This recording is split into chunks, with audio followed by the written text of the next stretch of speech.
எம்புரான். தமிழ் சினிமாவில் வந்து பார்த்தீங்கன்னா மலையாள சினிமாவின் ஆதிக்கம் சில பல வருடங்களாக இருக்குது. குறிப்பாக போன வருடம்லாம் வந்து பார்த்தீங்கன்னா வேற லெவல் வெற்றி படங்கள். மஞ்சுமல் பாய்ஸ் தமிழ்லேயே வந்து கிட்டத்தட்ட 50 கோடிக்கு மேலே வசூல் பண்ணுச்சு. பிரேமலு அட்டகாசமான ஒரு வெற்றியை பெற்றுச்சு. மமிதா பைஜு அப்படிங்கிற ஹீரோயினை தமிழ் சினிமா கொண்டாட ஆரம்பித்தது. அப்புறம் மம்முட்டியோட பிரம்ம யுகம் அதுவும் பார்த்தீங்கன்னா தமிழ்நாட்டில் மிகப்பெரிய வெற்றி அடைஞ்சது. இப்படி நிறைய படங்கள் மலையாள படங்கள் தெரிக்க விட்டுருக்காங்க. இப்போ கூட பார்த்தீங்கன்னா ஆஃபீஸர் ஆன் டியூட்டி அப்படிங்கிற படம் தமிழ்லையும் பார்த்தீங்கன்னா மிகப்பெரிய வெற்றி அடைந்து ஓடிட்டு இருக்குது. இந்த வருடத்தில் பார்த்தீங்கன்னா மிக பிரம்மாண்டமான படமாக நம்ம எம்புரான் படம் ரிலீஸ் ஆகிருக்குது. பிரதியுராஜ் இயக்கத்தில் மோகன்லால் நடிப்பில் உருவான படம் லூசிஃபர் 2. லூசிஃபர் முதல் பாகம் பெருவெற்றி. ஆனால் இந்த இரண்டாம் பாகம் முதல் காட்சியிலிருந்தே பார்த்தீங்கன்னா கலவையான விமர்சனங்களையே பெற்றுட்டு வந்துச்சு. வெறும் பில்டப் மட்டும்தான் இருக்குது, பிரம்மாண்டம் மட்டும்தான் இருக்குது.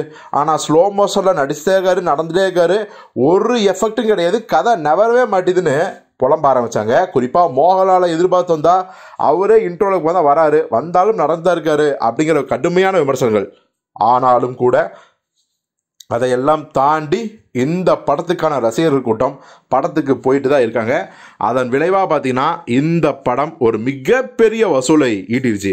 முதல் நாளே பார்த்தீங்கன்னா இந்த படம் வந்து ஒரு பெரிய வசூலை வந்து அறுவடை பண்ணும் அப்படின்னு எதிர்பார்க்கப்பட்டுச்சு. இப்போது இந்த 2 நாட்களில் வியாழன் வெள்ளி இந்த 2 நாட்களே பார்த்தீங்கன்னா இந்த லூசிஃபர் படம் 100 கோடிக்கு மேலே வசூல் ஆயிருச்சு அப்படிங்கிறத பட நிறுவனமே அஃபீஷியலாக அனௌன்ஸ் பண்ணிக்காங்க.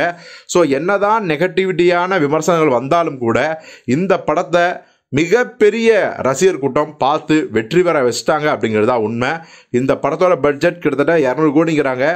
ஆனாலும் இந்த 2 நாள்லேயே 100 கோடி வசூல் அடைச்சதால கண்டிப்பாக இந்த படம் அடுத்தடுத்த நாட்களில் 200 கோடிக்கு மேலே வசூல் பண்ணி ஒரு மிகப்பெரிய வெற்றி படமாக தான் இருக்கும். நஷ்டமாகிறதுக்கு வாய்ப்பே இல்லை அப்படின்னு தான் ட்ரேடர்ஸ் சொல்கிறாங்க. ஸோ நீங்கள் எம்புரான் படம் பார்த்துட்டிங்களா?